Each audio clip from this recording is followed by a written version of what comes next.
Okay. Oh, this dice got stuck to my finger. What? Oh no. No, what are you doing? It's stuck. I'm not Stop holding down anything. It's just happening. I'll try to roll it. Here. Yeah, try to roll it. Okay. There we go. Good job, Nodal. You let go of the dice. So It Zook was and Arik stuck. go off hunting with their new friends and get attacked by a Hydra and watch in horror as the NPCs all get eaten and devoured. I swear to God, if you kill all my Good ranger job, friends Eric. again. If you kill all my ranger friends again. So, yeah, the two rangers are sent off to the river with instructions to bring back a net full of salmon. And then the two of you head off into the woods with Hela in the opposite direction in search of the white stag. Cool. And, how long does locate creature last? Is that like an instant? Casting time 1 action, duration concentration up to 1 hour. Okay, so yeah, you can... And then you can cast it repeatedly as needed throughout the day.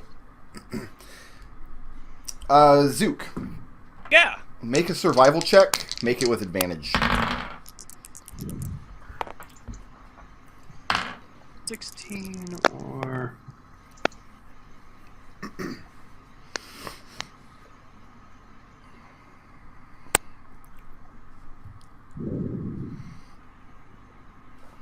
$23. Okay. Eldove and Orphan. Uh-huh. You two are waiting near the ranger's tree when Golly wakes up. What are Khalil and Tarin doing for their morning action? Tarin doesn't really have anything left to do in this village. I guess we'll just head to the tavern. Okay, what about Have Khalil? himself some ham and eggs. Ham and eggs? Get fucking Ham and drunk. eggs. There's this No, they don't serve hamburgers. ham and eggs for breakfast. What are you, some kind of animal? They serve steak and eggs. Do they really? That's awesome. Oh, Eldove and Orphan, you're at the tavern. You're at the tavern too. I thought you went to the ranger's tree over here. We did. Ranger's tree is 6. Oh, whoops. I feel like we were over there. What happened? No, we were always at No, 5. we just messed said, up. we just did the wrong one. You guys don't know how to okay. count to 6. You stopped at 5 and figured, you know what? That's just enough numbers. That's enough numbers. We're done with numbers. No That's the number more that fits on my numbers. hand. Don't need any more. Nodal, I don't want to blow your mind, but you have 2 hands. What are you, some kind of aristocrat? You guys are waiting. Aristocrat. And eventually Golly wakes up, No, don't. and you see Eldove when you look at the druid who looks dirty. It looks like she lives in the woods and never bathes. Like, because, you know, she's a druid, so go figure. I don't like druids. Did I mention that? They're like my least favorite class. Anyway. Wow, Brickroad. Gonna roll up a druid. My backup character is a Sand Elf Druid. I've said this multiple times. It's my insurance policy to keep him from killing me. That's why I won't kill you. That's right. An Aarakocra druid would do it even better. Birdman Monk is my plan. So yes, Golly comes out and she begins her morning chores and she sees the two of you standing there. And again, she looks at Orphan with some apprehension. But she says, "There's no need to worry. I made my rounds yesterday from tree to tree in the village, and everything is consecrated properly. So the devilish energy that you've brought with you should no longer damage the fragile ecosystem that we enjoy here." Well, Eldove snorts. I'm glad to hear it. So the only druid we've met in this game has been a total maniac. You're a terrible person, Brickroad. Oh, Eldove looks at Orphan and snorts. And she asks what she might do for Eldove this morning. I was just wondering on the to get the opinion of a druid on this forest that we recently traveled through. That it had a poisonous energy running through it that we managed to eradicate. But I was wondering if a druid would have any opinion on how to make it grow once again healthily.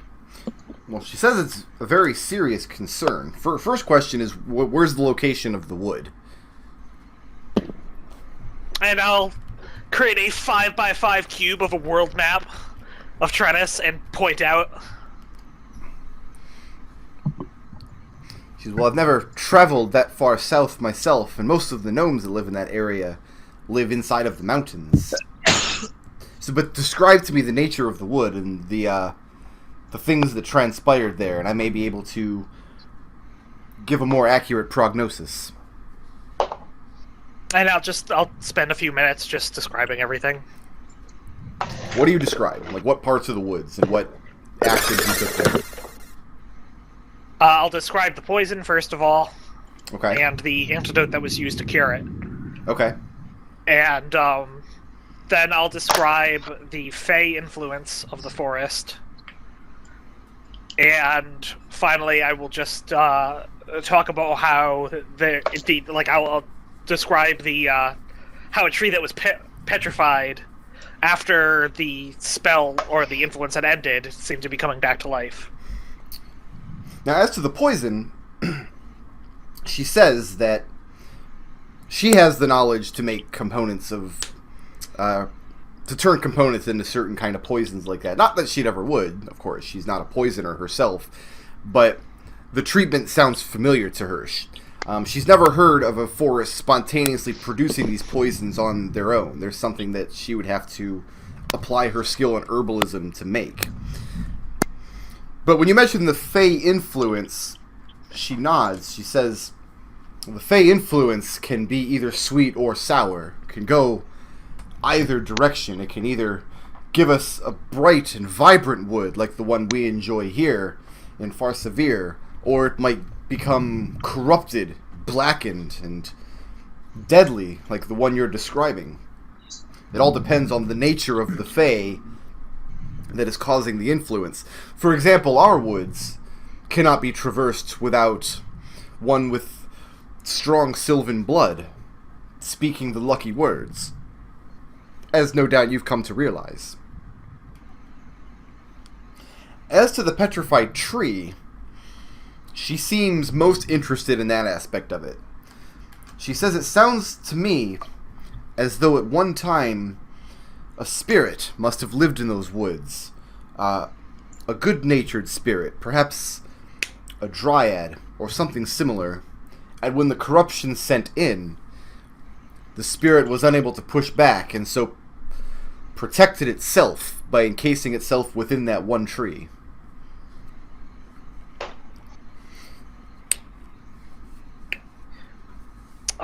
Well, I just thought I would bring the forest to the attention of a druid.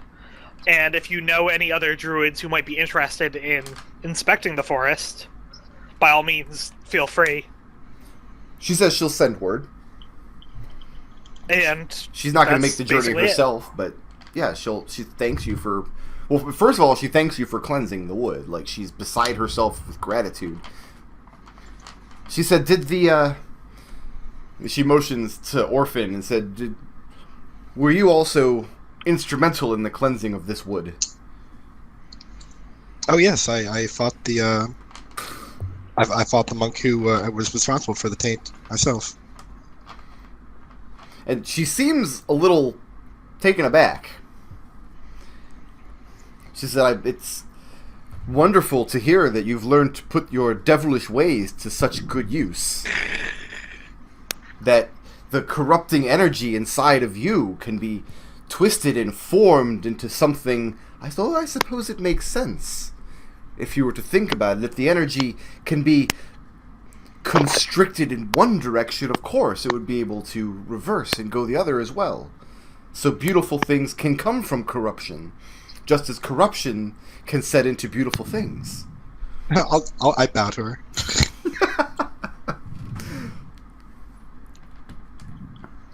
She asks if you have any sample of plant life or soil from this wood. I don't think we do. Does anybody? No, I didn't take anything. Nope. Yeah, I don't have any.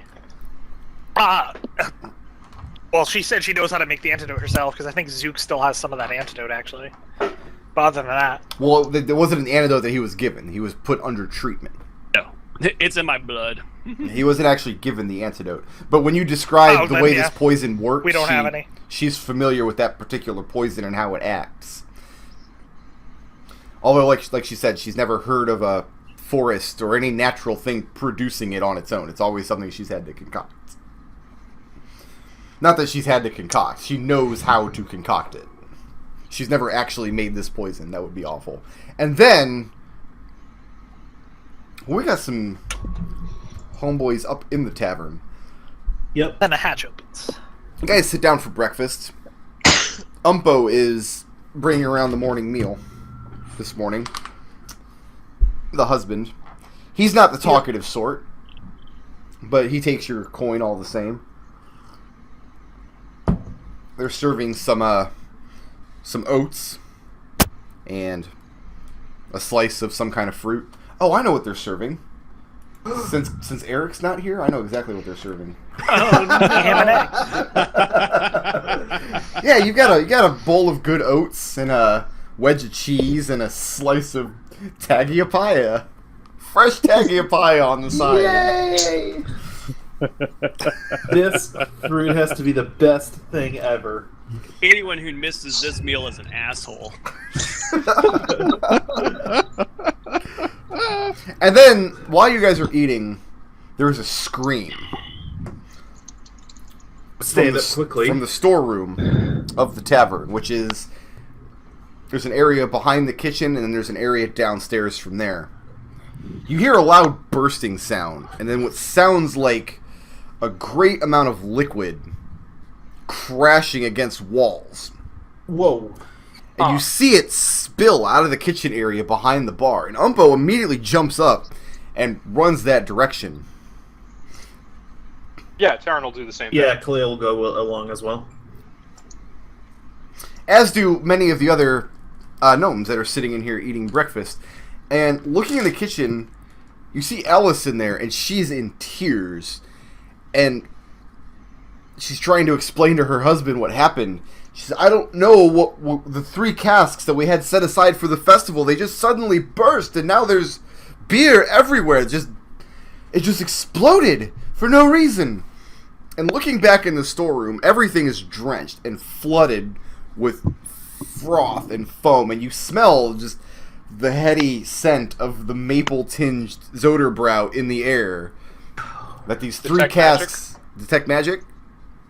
The beer radiates magic, but it's not the beer itself that's magical. Can you tell the school? I don't know. It's not illusion. That's all I care about. That's all you care about. It's necromancy. Actually, it might be necromancy. Anyway. And she's like beside herself. And Umbo says that was the entire season's worth. He's like, well, fetch something to catch it in. And he starts, because understand that these rooms are built into trees. They're not waterproof. So this beer is leaking down into the floor and draining away out of the storeroom. You guys, the other 2, standing there talking to Golly, you're right next door, and you hear the sound of something up above you in the tree erupts. And then a few seconds later, you start seeing that entire side of the building just starts draining beer down the trunk of the tree and dripping down onto the floor, onto the forest floor. A couple of the gnomes run over because you smell, and Eldove, you smell it right away. It's the smell of the Zoderbrow, the drink that you had yesterday. And some of the gnomes are coming over with cups and pots and catching it falling out of the tree. I don't know what that one dude looks like, do I? I forget his name. The shifty guy. Yanvar? Yeah, I've never seen that. No, he... Yeah, you saw him yesterday night. He was there last night. Also, Okay. you saw the I showed you his illusion face like yeah, I was 3 gonna say. times. Do I see him here? You do not. Can I get anything else with detect magic? Can I tell, like, specifically is something in the beer? Is the beer itself, or... Well, the liquid in the room is radiating magic, but it's not the beer itself radiating magic. It's something that was put into it. There's a magical Do you want me presence to in the room, but inspect what's happening? the beer itself is not magic. But Do you yeah, want me to find out Ellis, what the magic is? Can you, Eldove, do you have any ice spells? you're not standing with Eldove. Eldove is That's right. Yeah, he's not in the tavern. He is Elsewhere. next door at the Yeah. Ranger's hut. Umpo and Ellis immediately set to work collecting as much of the liquid as possible before it Khalil all will try to help drains too, away. grabbing pots and barrels and whatever he can. When Khalil moves in, Khalil's not the first one to get this idea, because many of the other gnomes here, and when they see the other gnomes, including Khalil, moving towards the kitchen area, Umpo barrels out of the kitchen and throws his arms out and says, "We've got this under control. Nobody gets a free drink. Don't get any ideas." I was just trying to help. And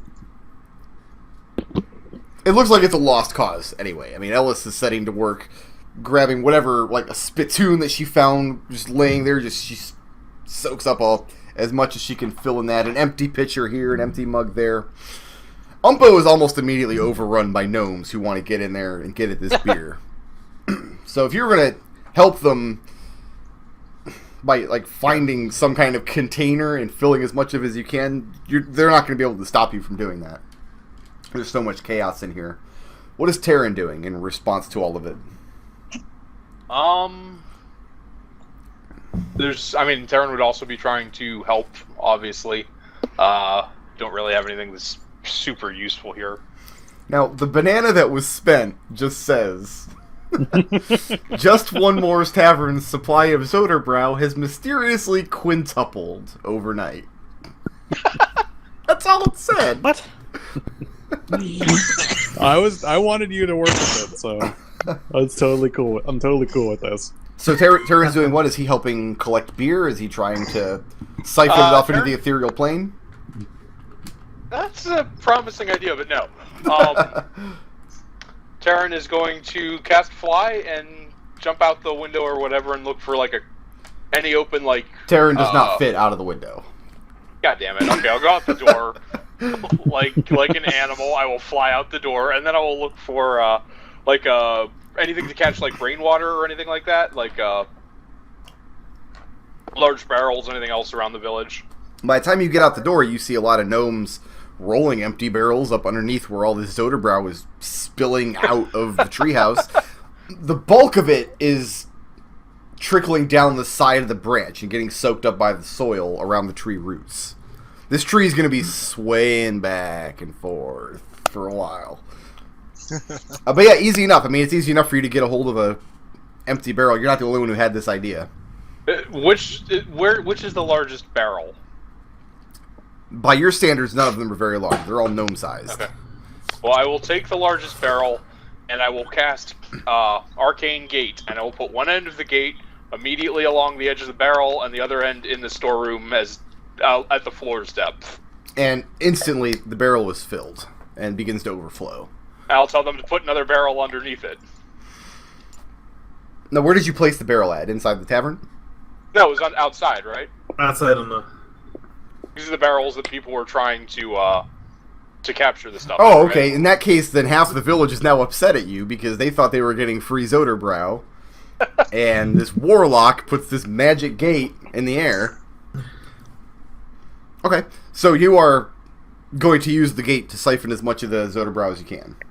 Yeah. I mean, I think it's like what he's doing is he's draining it out to into a barrel instead of just running down the outside of the. When all is said and done, I mean, many of the gnomes make off with free drinks, like a lot of them. I don't think they have that much room to be angry. How much does Eldove capture? Like, Eldove's out there just looking up with his mouth open? Tarin refills. I don't have a magical gate. Yeah. Tarin refills his flask.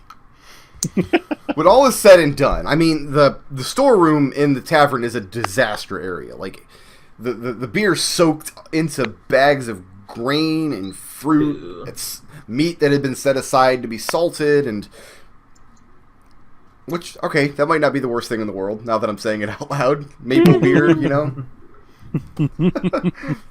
Just soak a rasher of bacon in it for a little while. It might be okay. Marinate it a little bit. Maybe marinate it a little bit. They might actually do more business than they were expecting.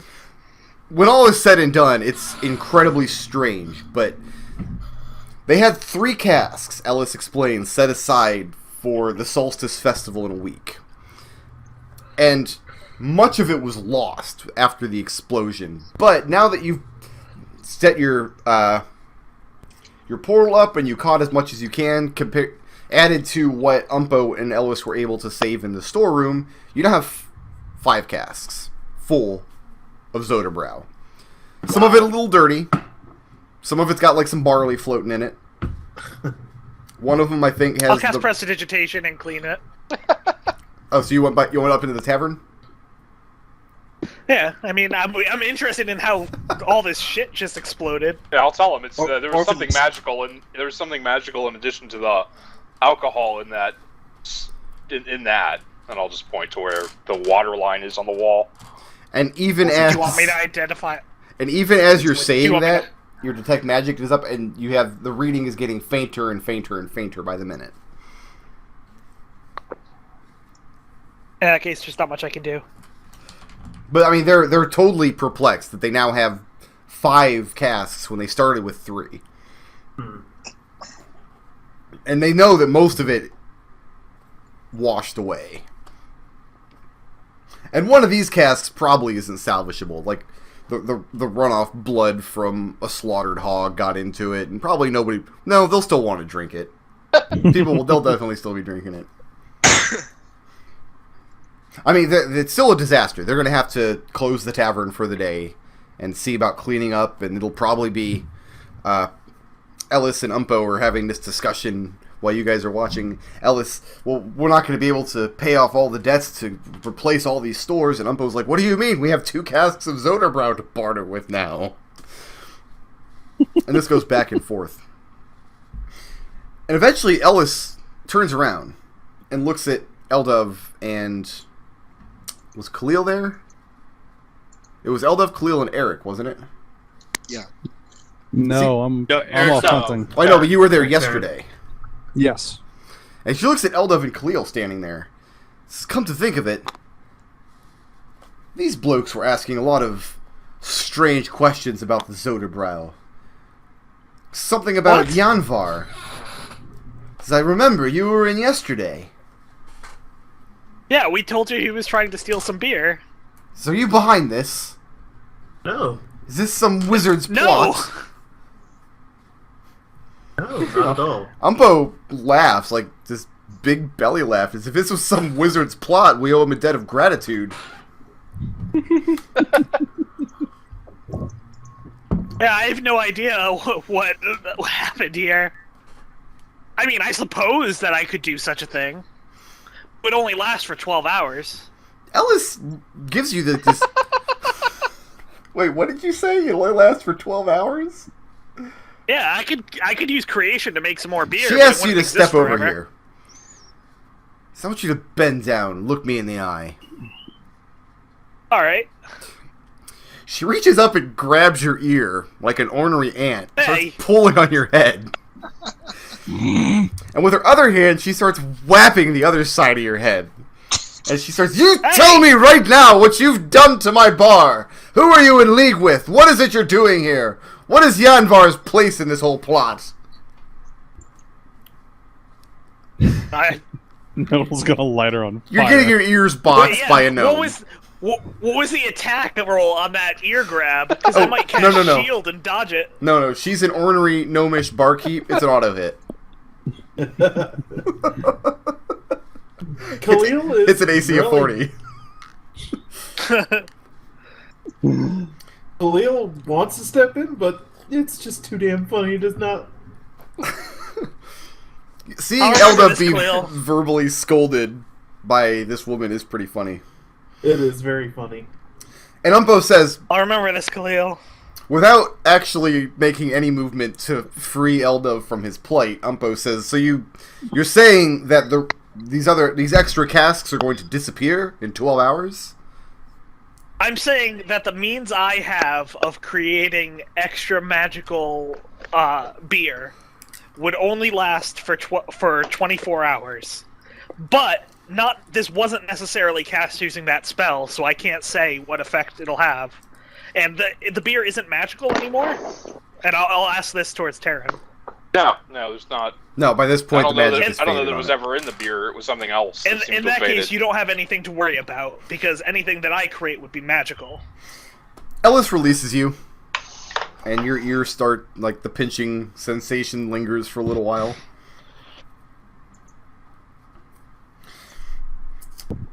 And yeah, she just reiterates, well, we're going to have to close for today. Get all of this cleaned up. She looks at her husband and says, "If this beer is going to disappear in 12 hours, you better sell it quickly."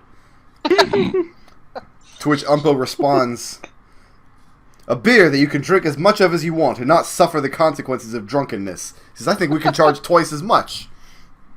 Now wait a second. Oh, I feel like we've become. I feel like this has taken a turn. I don't think that this beer will disappear in 12 hours. Tell me this banana's not amazing. Tell me it's not amazing. It's pretty amazing. Now, if you want a beer that would only last for 24 hours, I could do that for you. In fact, I could make it only last for 12 hours by actually creating the mugs that the beer was in. And Ellis cuts you off and says, "You know what? Boon or not, I think we've had quite enough magic for today. Thank you. Now, Yeah, if that you seems don't like an mind, understandable there's a lot viewpoint. of cleaning to be done." You know what? I can I know what actually you. I know go what for you that want to too, but it would be do. more I know. magic. I know what you want to do. But this person grabbed Go my ahead. ear, Go so I ahead. don't think I'm gonna. See what happens. No, I'm telling they you, don't she deserve it. She owns a rolling pin. They don't deserve the help. They were very rude. I used to have an old Italian aunt, and she would threaten us by saying, "Don't make me go get the spoon." We all knew what that meant. Does Eldove want the spoon? That means these people don't deserve my magical help. Orphan. Standing there watching the spectacle, and Agali standing there with you, and she's like dumbfounded at what's happened. By the time as soon as Eldove left, I just turned on to her and said, "So you're a druid?" while you're rekindling the conversation with Gali, by this point, Tarin has done the thing with his magic portal, and there are literally a couple of the last poorest straggling gnomes are just grabbing up handfuls of the beer-soaked soil and chewing on it before they realize it's gone. It's over. Ugh. Yuck. These gnomes are thirsty. It's free beer, man. Who's gonna say no to that? So you turn to Gali and say, "So, you're a druid." And she blinks for a second like she didn't hear you. Then she turns, "Oh, yes, sorry. Yes, I'm a druid. This is, very surprising. Very, very exciting to have visitors in town. You never know quite what's going to happen next. I'm going to have to reconsecrate that tree." Should have reconsecrated the beer. Do you mind if I watch you consecrate it? So I'm not going to set to work right now. I have so many more chores to do. But she turns back to you and says, "Please, I'll be right back. I've been very rude. I didn't mean to ignore your presence. You were talking about the poison wood that you cleansed and how you went about it." Oh, right. It turned out that it was the work of some creature who had gone corrupted and dwelled down there, and his corruption and presence spread throughout the wood. She inquires as to the eliminated- size of this wood. Like, how big was it? That's a fair question. It was about, I would say, a quarter of a mile on each side. Well, not quite that long because it was there was 5-foot squares on each side. Right. I mean, it was relatively small. You guys figured out it was originally a hedge maze back when Yeah. an aeons ago. It wasn't that large. It would have been about. I mean, we're looking at there's about a quarter the size of this village because this village, each of these squares is 10 feet. Yeah. Okay.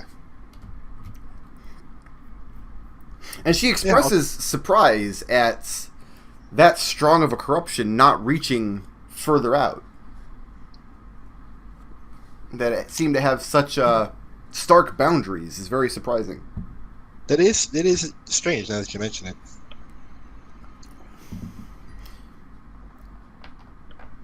What other business did you have with Gali this morning? Oh, I just wanted to meet a druid, see what druiding was like. I mean, do you ask her any questions in specifically? I'll ask her if I can follow around for the morning and watch her do her chores. And she's fine, and she engages in light conversation at your inquiries, but she does. The difference between Gali and the other clerical spell users, especially Arik, that you've met, is that she explains that she doesn't revere or worship any of the gods. She feels even the Gnomish pantheon you see is false when it comes down to it. She explains that her magic use, her abilities as a druid, comes from her reverence for the cadence of nature itself. Just the force of life that permeates the wood and everything in it. That's where she draws her magical essence from. I'll say to that. Oh, I heard someone else use that phrase on the cadence of nature. Is some kind of meeting that you hold? Who did you hear say that? It was the glove merchant told me.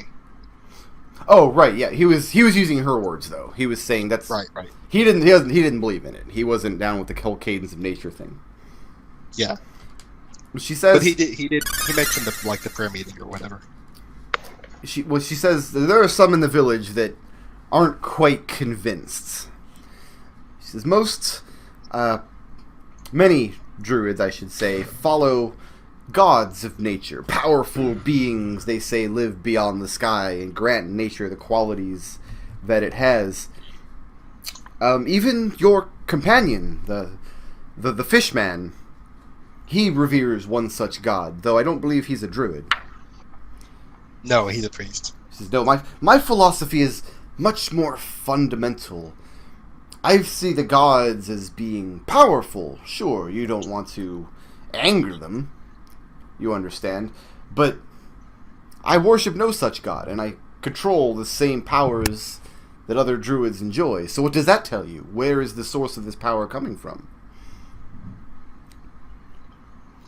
Well, I suppose if what you say is true, the forest all around us. You catch on quick for a devil.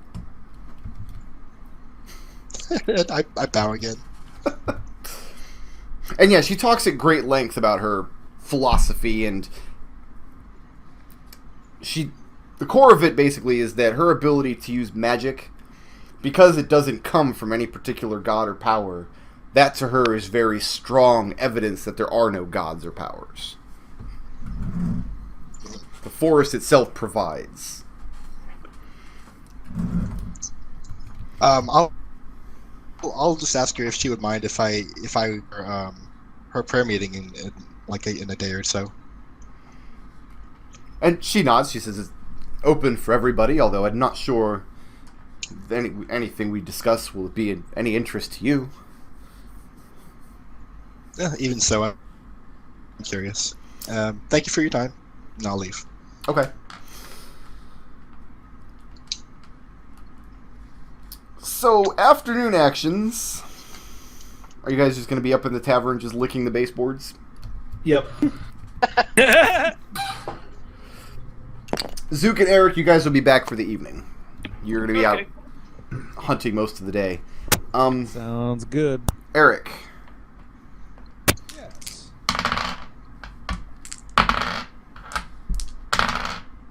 Let's 3 dice rolls. Expend 2 spell charges, whatever you're going to use to cast Locate Creature. It takes 2 casts of the spell to locate the stag. Alright, done. So what are afternoon actions? What's going on? So I'm going back to see, what was his name? Kelsif? Was it Kelfig?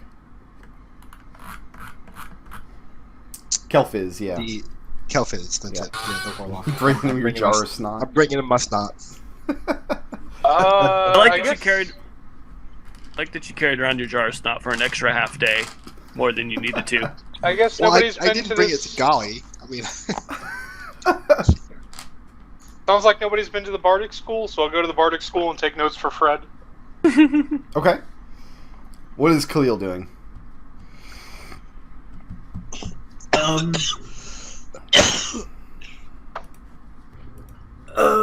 Actually, probably go over to say this tree and just kind of and relax. Just put his feet up and relax for the first time in like a year. And Eldove.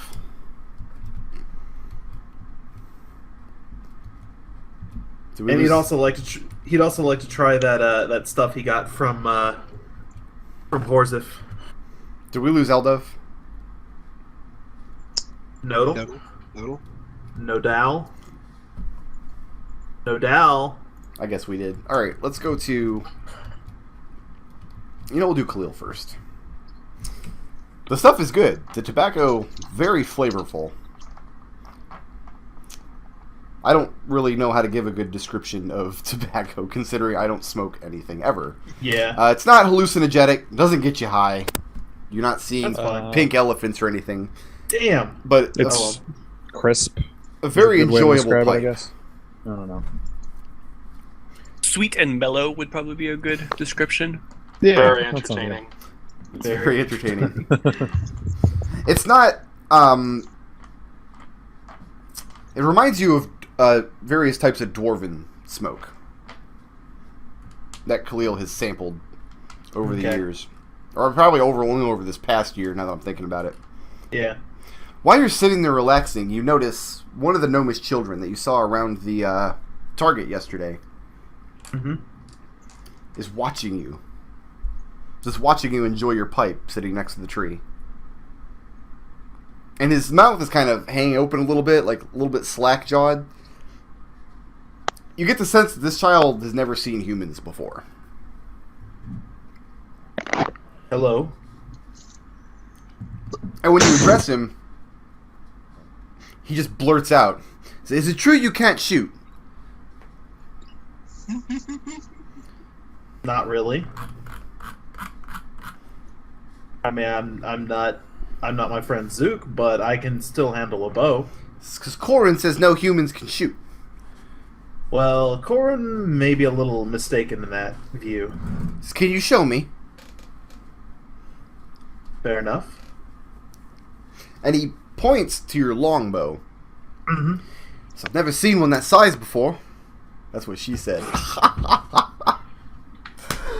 Oh, Damn it, Brick it Road. was Do, good. do you need a minute? No, I'm good. We can go. We can go. Take out an arrow. Take aim at At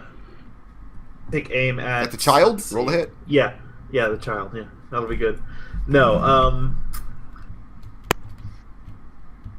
is there like a stump or something Yeah. nearby? There was one right here, actually. I'll take aim at that stump, and let's roll the hit. Yep, roll the hit. +7. Wow. That's beautiful. Wow. That's beautiful.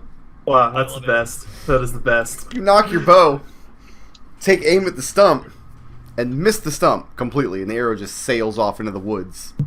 And the kid bursts out laughing, and he starts shouting, "Corin had it right! Corin spoke it true! Humans can't shoot! Wait till I tell everybody!" And he turns and runs off.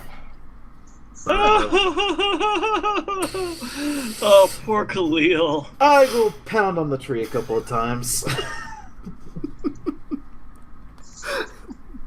Its AC was only 10. My God, Khalil. I mean, you, Yeah. you are evil. You could just kill the kid. Then no one would know. No. I'll sit back down against the tree and just take a damn nap. Oh my God, that was awful. That is the Tarin, best thing. Yes. you go to Tiffatina's Bardic School. And approaching this tree, it's always full of songbirds. And once again, you have a rope ladder that leads up into the bottom floor of the treehouse. The trapdoor leading into the place is opened up. All the windows actually are open on all 4 floors. And stepping underneath the tree, you hear the sounds. To your ears, it sounds like a mandolin. And the only reason you know that is because Fred, during your journeys, at great length, explained to you the differences between a mandolin and a lute. Okay. Which I cannot repeat for you here because I have no idea what the difference is between a mandolin and a lute. But Fred does. But Fred does. Fred totally does. And he told this to you at great length. So now you know the difference between a mandolin and a lute.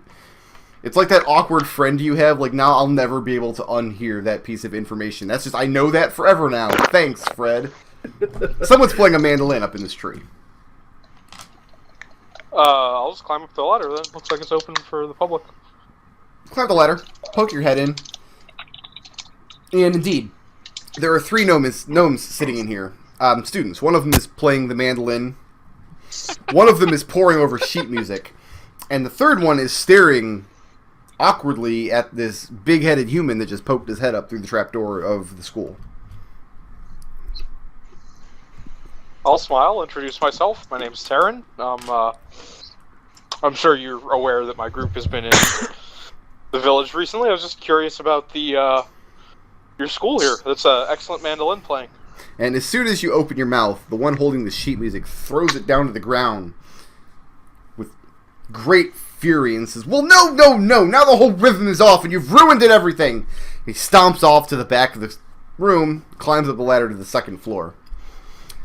The girl playing the mandolin just sets it aside. She stops playing and looks at you. She says, I'm sorry for the outburst. He's just very focused right now. He says, "Of course, we'd love to share the music with you." And she invites you in. I just want to let you know I shared a link with the chat. The differences between a lute and a mandolin. That article exists. I'm sure it does. So there you go. I'm back, by the way. Also, So, yeah. Nodal, you missed the stupid. The stupid Tarin happened. It was will, pretty good. I'm sure I'll there'll be sit more. down. Okay, I mean, it's hard for you to sit anywhere because everything's gnome-sized, but she starts her song back from the top. And you can tell it's something in progress. It's something being written. There's elements to it that aren't in place yet. You're sure Fred were sitting here, he'd be listening very intently and he'd have a lot of useful feedback. Probably the first useful feedback he would say is, "Throw away the mandolin and use a lute. What's the matter with you?" But after a few minutes, a very pretty gnomish woman comes down the ladder. And she's dressed in very vibrant colors, the exact opposite of what Zook dresses in. And she enters the room and she waits patiently for the song to be done. And the song ends abruptly, like they haven't completed it yet. It ends in the middle of one of the verses. And the woman who climbed down the ladder applauds politely at the end of the music. And she says, "Well done, well done." And then the mandolin player responds, "By the festival will be perfect, my lady." The woman looks at you and introduces herself as Tifatina, proprietor of this school of music. She asks, "To what do we owe the pleasure of your visit?" Oh, curiosity mostly. I have a good friend who's very much a musically inclined. I was perhaps wondering if it would be possible for me to somehow purchase some sheet music or a unique instrument or something to bring back to him as a gift. She looks pleased at the mention that you have a friend who has such a strong appreciation for song. What is it you're looking for? Something unique, something he couldn't get out in the rest of the world.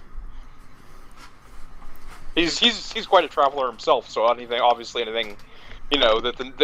hear in Dunfoss or in Kiska, he'll know it. But someplace remote like this with such quaint music, I think he'd appreciate. She says, "I think I have just the thing." And she invites you upstairs. Okay.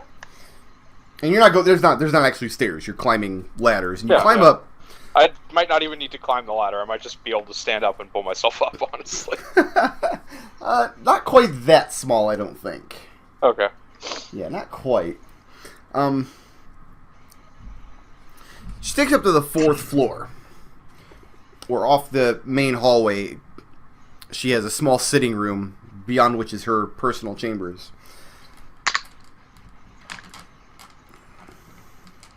She says, how much were you looking to spend? What do you have to trade? Well, I mean, if there's anything specifically, I obviously have money, but if there's anything specifically you need, instead of that, let me look through I'll just kind of pull out my gold pouch. 10 gold, 20 gold. But again, if there's anything specifically you actually need, I could also provide, any services.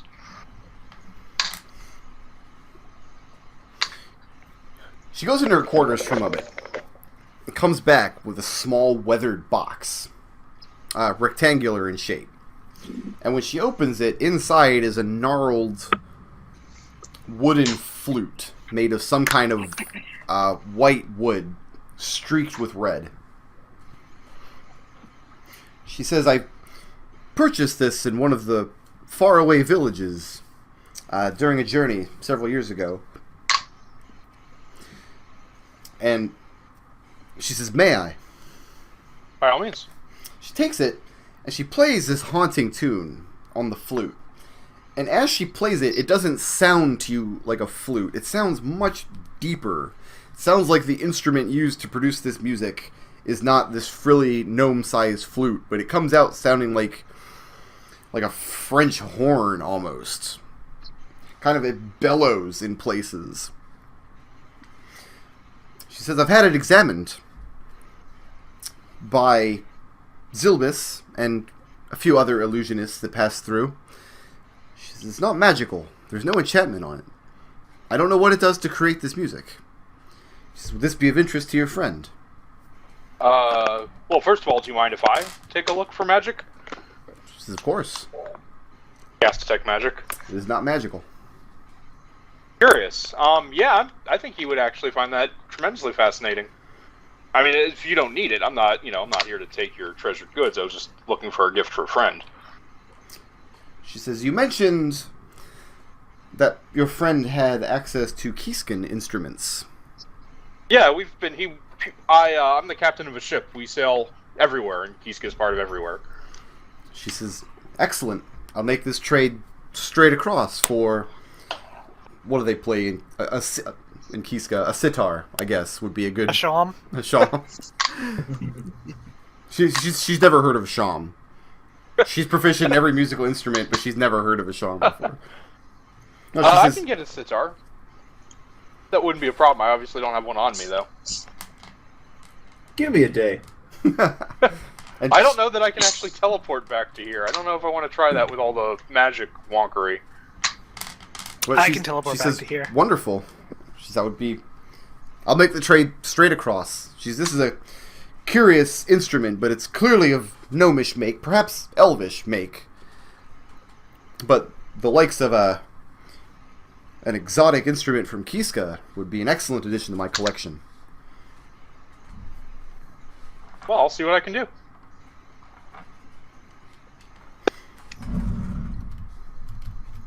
And was that it? Are you done with her? Yeah. Cool. Eldove. The hell are you doing? Yeah. I don't know. I don't really have anything else to do in these forests. This is your afternoon action. forest. Did you miss how Khalil just embarrassed himself? No, what was going on? Well, That's pretty amazing. you're not exactly sure what happened, but a bunch of kids just ran by screaming about how, of course, that big stupid bow wouldn't be able to hit anything. Yeah, Khalil, Doesn't seem worth looking into. he tried to prove he was a good archer by aiming to achieve something he missed the stump entirely. Yep, it happened. Can't make it You want me to unhappen. set a stump on fire? I can do that. So you're not taking an afternoon but- action? Yeah, I don't know. We'll poke around the market, I guess. I don't know. Okay. Eldove's kind of bored of Gnome Town. Back in the market, you're approached by Yanvar, and he's smiling broadly as he comes up. He's got this grin on his face. He says, I'm gonna "So, say to him, go ahead." I'm guessing you don't need any more. I'm guessing you don't need any more beer. He says, "No, I do not. But What? I have to know. The curiosity has been eating me all morning. What were you trying to put in the bag?" Okay, so I'll tell you if you tell me why you thought the best way to get beer out of a tavern was to blow up a bunch of barrels. He said, I had nothing to do with that. He says, that was a happy accident that I will, of course, turn into profit for myself, but I was not the catalyst. Wait, really? He holds up his What hand. the heck is going on in this forest? Hand to God. Suddenly, Eldove is interested again. He says, What the heck is going on in this forest? That beer is just exploding out of nowhere. And this is all in character, by the way. and Yanvar That insists wasn't me he had either. nothing to do to it.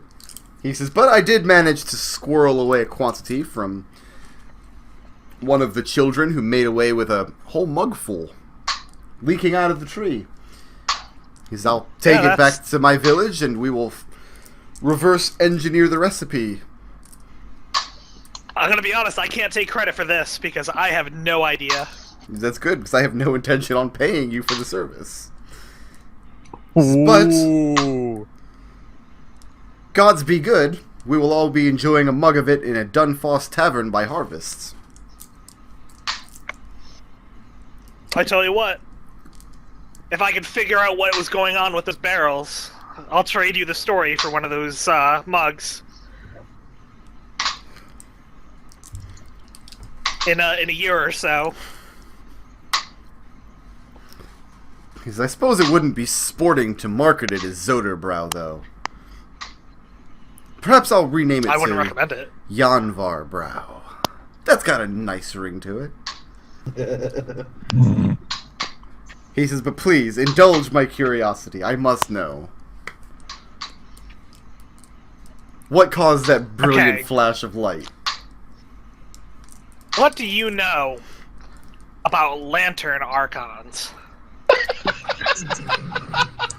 says, I know the Archons are... He points to the sky. He says, I know that they supposedly reside in Eunaeus. But every Because- child knows that. There's been some stuff going on in this forest that, I mean, I took credit for it with the magic item, but to be honest, I don't create loud explosions that aren't fiery in nature. So I'm thinking lantern archons. Make a deception check. I really want this to work. Well, I thought the That story one. was that he tried to put a lantern archon in the bag since it didn't accept living things. 15. 15. He shrugs and says, fine then, keep your secrets. He holds out, he extends his hand. Hell, I'll shake it. I don't care. Nobody in this town was interested that this guy's stealing their shit, so I'm not gonna judge. Says, I hope to do business again with you someday. Enjoy the magic bag. And he turns and starts heading towards the village gates. I'm just gonna yell out to him, as a statement. As a warning, I wouldn't recommend saying the magic word anytime in the next so on. Who knows what could be in that bag? Might be more lantern archons.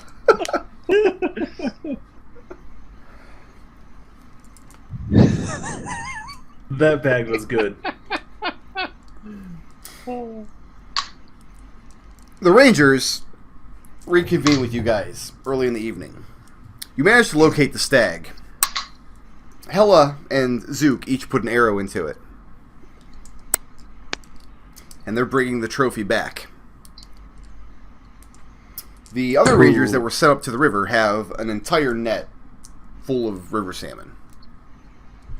Nice. And they give you the pick of it. They give you the choice of the catch, however much you require. I will take what they give me. Okay. I will take what they will allow me to take before it starts seeing rude. And Hella And thanks you profusely for your service. And I tell her, you know, I wouldn't mind coming with you on future hunts. I enjoy being out in the woods and using my bow. I assume Zook and I just have 2 giant handfuls of fish. Yeah, you have as much fish as you need, essentially. Yeah. All right. Off to market then. To market. So everyone place yourself for evening actions. Okay. Oh wait, Has I didn't Tavern get my open back afternoon up? Wait, who didn't get an afternoon action? action. Orphan did. She was gonna go back to the Warlock Right. with her jar. Oh of yeah, time. and give him her snot. You pull the bell on Kelphiz's lab. The door opens, and he looks down, and he's very, very excited to see you. And he swiftly welcomes you up the ladder. Alright, I clamber up. I said, good news, I've got a mostly full jar here. He says, yes. Well, about that. And he accepts it and gingerly places it on the table next to him. He says, this is a little embarrassing. It's funny, actually. I was actually going over my notes, and it seems that I mistranslated part of the formula. I actually need halfling mucus, not tiefling mucus. It's an honest mistake. You can see how I got confused. And Orphan looks a little crestfallen. So, no love potion then. So, I'm afraid not, unless you can get your hands on a halfling. Orphan considers this. I don't think I know any. But still, you should be... Have we met any halflings before? Not on the entire journey. You haven't. No. Isn't Zook a halfling? Oh wait, No, not Hey. something. He's a gnome. Very different. Racist. But still, Yeah, I don't think we met any halflings. provided a service for me, you deserve to be compensated. And he shows you an array of potions that he thinks may be helpful to you on your adventures. Okay. So, you had access to the party loot. You had the list of potions that Evander was able to create before he got kidnapped by Banana. Yeah.